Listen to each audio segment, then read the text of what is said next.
Margaret Reynolds was 70 years old and struggled to survive by selling tacos on the street.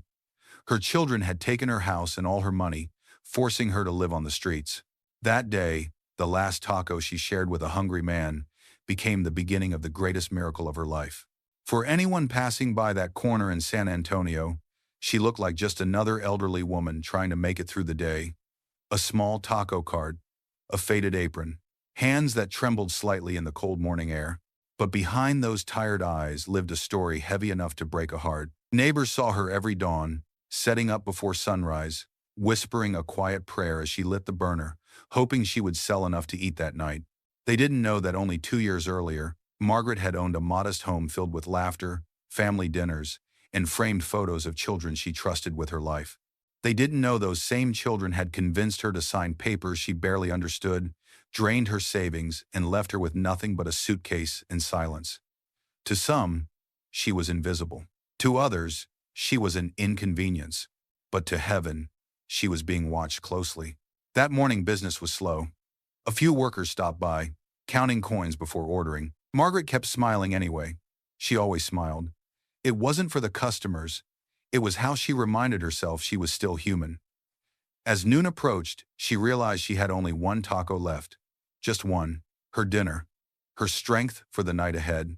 That was when a man stopped nearby. He didn't ask for food. He didn't ask for money. He simply stood there, thin, tired, with eyes that carried an unfamiliar peace. Margaret noticed him the way only someone who had known hunger could. For a brief moment, she hesitated. Giving away that taco meant going to bed hungry again. Then she reached for the tortilla. People nearby would later remember the way she handed it to him, with reverence, almost as if she were offering something sacred. The man looked at her deeply and said softly, "Thank you. My name is Jesus Christ." In that instant, nothing around them changed, yet everything had already begun to shift. To understand how Margaret Reynolds ended up on that street corner, it is necessary to see her not as a victim, but as the woman she had been for most of her life. For more than 30 years, Margaret was an elementary school teacher in San Antonio. Former students still remembered her gentle voice, the way she stayed after class to help children who were falling behind, and the small snacks she kept in her desk for those who came to school hungry. Teaching was never just a job to her. It was a calling. She believed that if she gave enough love and discipline, children would grow into good adults. That belief guided not only her classroom, but her home. She raised 3 children, Daniel, Olivia, and Ethan, on a modest salary and an unbreakable routine. Every dollar was accounted for. Every sacrifice was made quietly. New shoes for the kids always came before anything for herself. Vacations were rare, but dinners together were sacred. In Margaret's mind, success wasn't measured in money, but in raising children who would stand by each other when life became hard. After her husband passed away, Margaret became the emotional center of the family. Holidays happened at her house. Birthdays were celebrated around her worn wooden table. When her grandchildren were born, she babysat for free, cooked meals, and never once complained about being tired. She trusted her children completely, not because they were perfect, but because she had spent her entire life protecting them from the world, never imagining she would one day need protection from them. In her late 60s, Margaret's body began to slow down, but her sense of responsibility never did. She lived simply, content with her pension, believing she had earned a peaceful old age. She had no backup plan, no hidden savings, no suspicion. Why would she? Family, to her, was sacred, and that unquestioning trust, more than poverty, more than age, would become the quiet door through which her deepest pain entered. Long before the taco cart and the cold mornings, there was a small house on the outskirts of San Antonio that carried the weight of an entire lifetime. Margaret had bought that house in her early 40s, after years of saving every possible dollar from her teacher's salary. It wasn't large or modern, but it was hers. A narrow driveway, a creaking front porch, a kitchen that always smelled faintly of coffee and homemade bread. To outsiders, it was an ordinary home. To her children, it was the center of their world. Daniel learned to ride his bike on that street, falling again and again, while Margaret stood nearby, clapping and cheering as if he were already winning races. Olivia did her homework at the kitchen table, surrounded by notebooks and encouragement. Ethan slept on the couch many nights after bad dreams, his small hand gripping Margaret's sleeve until he felt safe again. That house absorbed laughter, tears, arguments, prayers, and reconciliations. It witnessed growing pains and quiet triumphs no one else ever saw. As the years passed, the house grew along with the family. A coat of fresh paint after promotions that barely paid enough, second-hand furniture chosen carefully, Christmas lights hung every December, even in years when money was tight. Margaret never spoke about sacrifice. She simply did what needed to be done. The mortgage was paid on time, always. The pantry was rarely full but never empty. When her grandchildren were born, the house became loud again. Toys filled the living room. Fingerprints appeared on the windows. Sunday dinners stretched late into the evening, with stories told and retold. Margaret believed that if she gave her children a stable home, they would always remember where they came from. What she didn't know was that the same house she had built with discipline and love would later become the key that unlocked her greatest loss. Because to Margaret, that home was not just property. It was proof that a lifetime of honesty and hard work meant something, and she would soon discover how fragile that belief truly was. The plan did not arrive with shouting or cruelty. It came dressed in reason, concern, and words that sounded like love. It began one quiet afternoon when Daniel, the oldest, sat across from Margaret at the same kitchen table where she had once helped Im with spelling words. He spoke calmly, carefully, as if every sentence had been rehearsed. The house was too big for her now, he said. Property taxes were rising. Maintenance was becoming a burden. At her age, it wasn't safe to live alone. He slid a stack of papers across the table, smiling gently, promising it was all for her own good. Olivia reinforced the idea that evening. She showed listings on her phone's smaller apartments, closer to hospitals, easier to manage. She spoke in numbers and logic, assuring her mother that selling the house would free her from worry. Ethan added warmth to the argument, holding Margaret's hands and reminding her how much money the house was worth.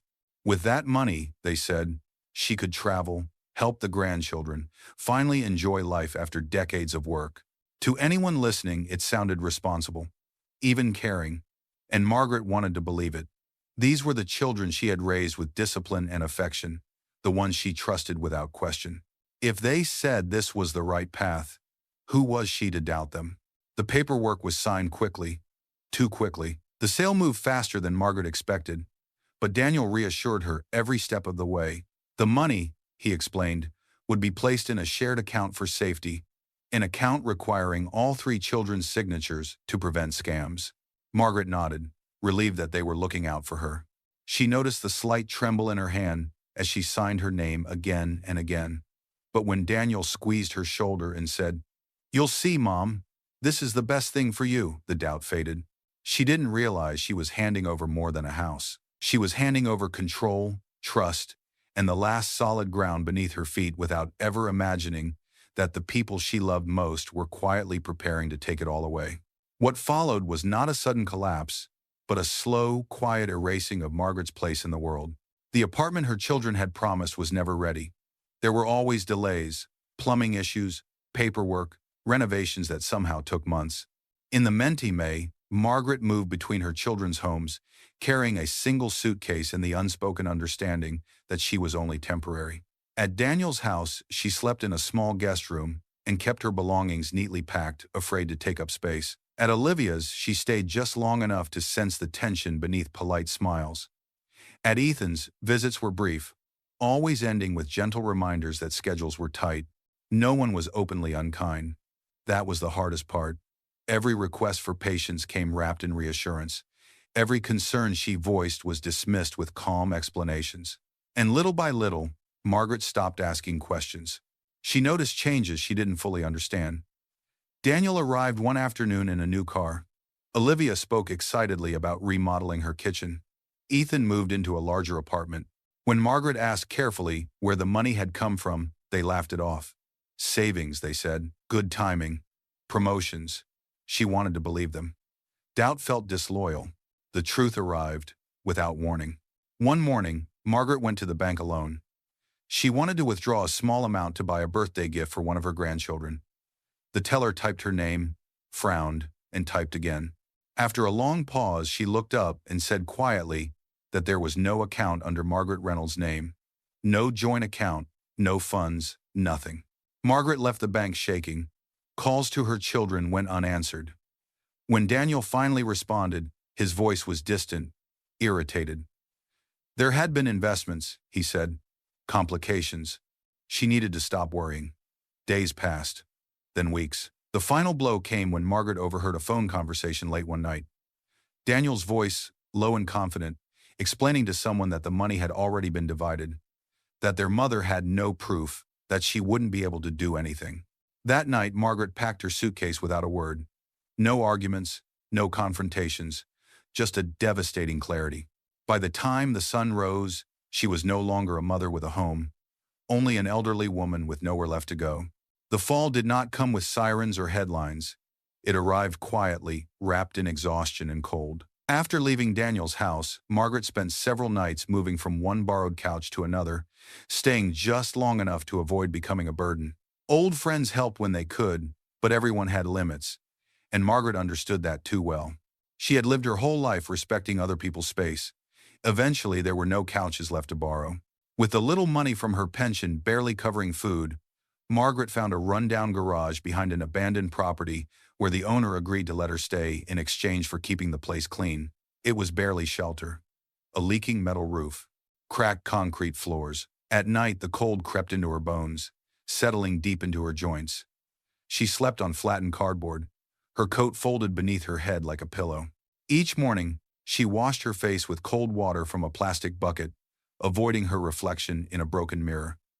The woman staring back felt unfamiliar, older, thinner, quieter. Hunger became routine.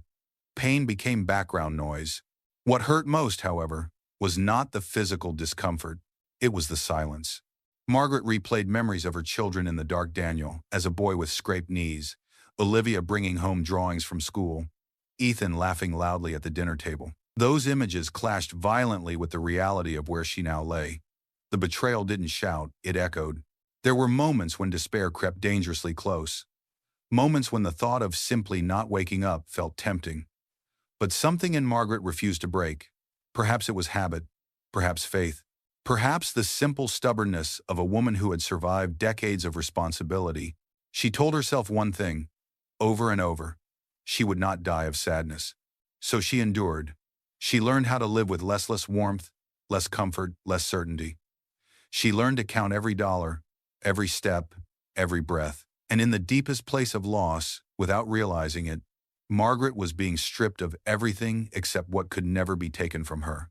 Her dignity, her kindness, and a heart that, somehow, still knew how to care. Survival did not begin with hope. It began with memory. One morning, as Margaret sat on the cold concrete floor of the garage, her stomach aching with hunger, a voice from the past surfaced clearly in her mind. It was her mother's voice, firm and practical, spoken decades earlier during harder times. If you know how to cook and you're not afraid of work, you'll never starve. The words settled in her chest like a quiet instruction. Margaret still knew how to cook. With the last of her pension money carefully counted and painfully limited, she bought the simplest ingredients she could afford. Ground meat, tortillas, onions, cilantro, a few spices. Nothing extra. Nothing wasted. She found an old, wobbly pushcart being sold cheap behind a corner store and repaired it with borrowed tools and steady hands that had not forgotten how to build small things. Before sunrise, she began preparing food the only way she knew how.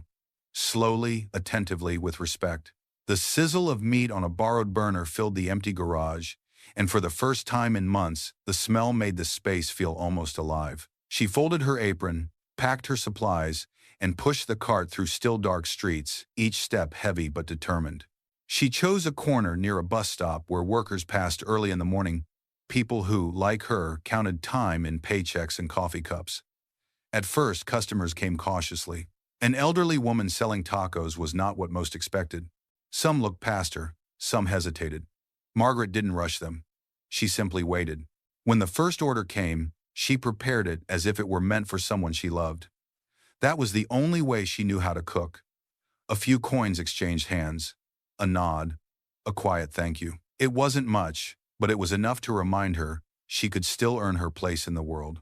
Days turned into routine. Margaret rose before dawn, cooked, sold, cleaned, and returned to her shelter exhausted. Some days she sold enough to eat, some days she didn't, but she kept going. The small taco cart did more than feed her body. It gave her something she had lost: purpose. Not as a victim, not as a burden, but as a woman who, even after losing everything, chose to stand behind her cart and live. By the time the sun climbed high that morning, Margaret had already been on her feet for hours. The rush had slowed, the bus stop grew quieter, and the heat began to settle over the street. She counted her earnings carefully and realized the day had been modest. Enough to survive, nothing more. That was when she noticed the man. He stood a short distance from the cart, not close enough to interrupt, not far enough to disappear. His clothes were worn, his shoes dusty, his hair slightly unkempt, as if the road itself had shaped him. He didn't ask for food. He didn't hold out a hand.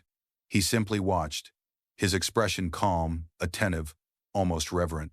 Margaret recognized that look, immediately, not because she had seen it often, but because she had worn it herself. It was the look of hunger mixed with dignity. When the last customer walked away, Margaret glanced at her cart. Only 2 tacos remained, her dinner. She hesitated, feeling the familiar pull between fear and compassion. Then she wiped her hands on her apron and stepped closer to the man. "Are you hungry?" she asked gently. The man met her eyes. There was something in them that made her pause: depth without sadness, peace without explanation. "Yes," he said quietly, "I am." Without another word, Margaret returned to the cart. She added extra meat, fresh cilantro, and her best salsa, as if this meal mattered more than any she had prepared that day. She placed the tacos on a plate and held them out. The man shook his head. "You work too hard for this." "So do you," she replied softly. "Eat." He accepted the plate with both hands, as though receiving something precious. "Thank you," he said. "You have no idea what this means." As he ate, slowly and gratefully, Margaret felt an unexpected stillness settle around them. The noise of the street seemed to fade, if only for a moment. When he finished, he looked at her again and spoke words that would stay with her forever. "My name is Jesus Christ." Margaret nodded, unsure why her heart began to race. She didn't ask questions. She didn't need to. Somewhere deep inside, she felt it. This was no ordinary encounter. And without realizing it, she had just welcomed the divine into the most ordinary moment of her life. The next morning began like every other before dawn, in silence. But something felt subtly different. Margaret woke on her cardboard bed with an unfamiliar sense of rest. Her body still ached, yet her mind was strangely calm. As she prepared to cook, she noticed something that made her pause. There was more food than she remembered buying, more tortillas stacked neatly, more meat than her careful calculations should have allowed. She checked her small envelope of money twice. The numbers were the same. Nothing added up. She dismissed it as fatigue and began her routine. When she pushed the taco cart toward the bus stop, the street felt unusually alive. People gathered earlier than usual. A construction worker waved at her from across the road. A woman she had never seen before smiled and said, "You're the taco lady everyone's talking about." Margaret didn't understand what she meant, but she smiled back, as she always did. By mid-morning, the line had grown longer than it ever had. Customers lingered, chatting with one another, laughing more freely than strangers normally did. Tips appeared in the jar without explanation. A man paid for the person behind him. A child who usually cried in his mother's arms sat quietly, staring toward the cart with curious peace. Margaret worked steadily, hands moving on instinct, heart oddly light. Each time she glanced at the food containers, they seemed to empty more slowly than expected. By noon, she realized she had sold far more tacos than on any previous day, yet she still hadn't run out. Something else was happening too. People weren't just buying food, they were kinder, more patient. A woman apologized for being short on change. A tired bus driver closed his eyes for a moment after eating and whispered, "I needed that today." Margaret listened, nodding, offering no answers, only warmth. When she finally packed up, exhausted and confused, she felt something she hadn't felt in a very long time: hope. She didn't know where it had come from or how long it would last. She only knew that yesterday she had given away her last taco, and today she somehow had more than enough. As Margaret pushed her cart back toward the garage, she remembered the man's eyes. the calm in his voice, the way he had received that simple meal as if it were sacred. Whatever had happened, it hadn't arrived with thunder or light. It had come quietly wrapped in abundance, kindness, and a gentle reminder that love, once given, never truly disappears. The quiet miracle did not stop with Margaret. Late that morning, as the line thinned and the sun climbed higher, a young man approached the cart hesitantly. He looked to be in his late 20s, shoulders slumped, eyes rimmed with exhaustion. He had passed by many times before without stopping, always on his phone, always in a hurry. Today, he stood still. Margaret noticed the way his hands shook slightly as he ordered 2 tacos. While she prepared them, she caught fragments of a phone call he had just ended. Apologies, worry, a promise he didn't sound sure he could keep. When she handed him the plate, he reached into his pocket and paused. He counted his bills twice, clearly calculating what he could afford. Margaret saw it instantly. She had worn that same look not long ago. "These are on me," she said gently. The young man looked up, startled. "No, ma'am. I can pay." "I know," she replied, her voice firm but kind. "But today, let me." He hesitated, pride and desperation wrestling on his face. Finally, he nodded, eyes glistening. As he ate, the story spilled out. Laid off 3 weeks earlier, rent overdue, a 6-month-old baby at home, a wife trying to stay hopeful while fear crept into every conversation. Margaret listened without interrupting. As if this pain were something familiar she knew how to hold. When he finished, she placed a hand briefly on the edge of the cart. "You're not alone," she told him. "Keep looking. Don't give up. Someone helped me when I needed it too." A few feet away, Jesus Christ had been standing quietly, unseen by most, watching the exchange with a look of deep approval. He said nothing. He didn't need to. That afternoon, the young man went home and told his wife everything. She shared the story online about an elderly woman who had nothing, yet gave freely. By nightfall, strangers were sharing it. By morning, people were asking where the taco cart was. Margaret would not learn until later how far that kindness traveled. She only knew that one small act had lifted a weight from a stranger's chest, and somehow, from her own. The miracle was no longer quiet. It was moving, person to person like a flame, passed gently from hand to hand, growing brighter without ever burning out. By the 3rd day, the street no longer belonged to routine. Cameras appeared first quietly, at a distance, followed by microphones, then faces Margaret had never seen before. People came not just for tacos, but to look at her, to thank her, to say they had been moved by what they read online.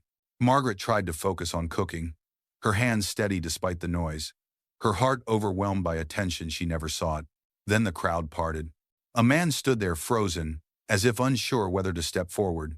His shoulders were slumped, his eyes hollow with sleepless nights. Those who knew Margaret saw her body stiffen before she turned. She recognized him instantly. Daniel. Her oldest son looked nothing like the confident man who once slid paperwork across her kitchen table.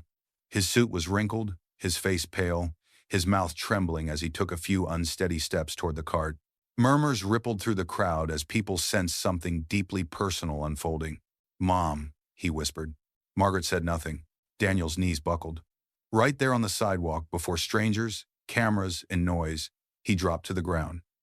The sound of his knees hitting concrete cut through the air like a confession. He bowed his head and began to sob, openly, uncontrollably. "I destroyed our family," he said through tears. "I destroyed you. I haven't slept since. I can't live with what I did." The crowd fell silent. Margaret stood still, her apron stained from work, her hands rough from survival. For a moment, everything she had endured, the betrayal, the hunger, the cold, rose up inside her like a storm. This was the moment many had waited for. Justice, revenge, public humiliation. She looked past Daniel and saw Jesus Christ standing at the edge of the crowd. He said nothing. He didn't move. He only looked at her, with the same calm eyes she had seen that first day. Margaret stepped forward. She placed her hands on Daniel's shoulders and gently helped him stand. Her voice, when she spoke, was quiet but steady. "What you did broke me," she said, "but carrying that pain has already cost me too much." Daniel shook, unable to meet her eyes. "I forgive you," Margaret said, not loudly, not dramatically, but with a peace that stopped time. "Not because you deserve it, because I deserve to be free." In that moment, many in the crowd wept. and something far deeper than a family was healed. Forgiveness did not end the story. It unlocked what came next. After that day, Jesus Christ was no longer seen standing beside the taco cart. No one noticed when he left. There was no farewell, no final miracle in the way people expected. But Margaret understood. She carried his words with her now, steady and alive, guiding every choice that followed. Life began to change. Not overnight, not magically, but meaningfully. Offers came from places Margaret never imagined. A small group of locals helped her move into a modest room. Business owners donated supplies. Volunteers showed up, asking how they could help. And Margaret did what she had always done best.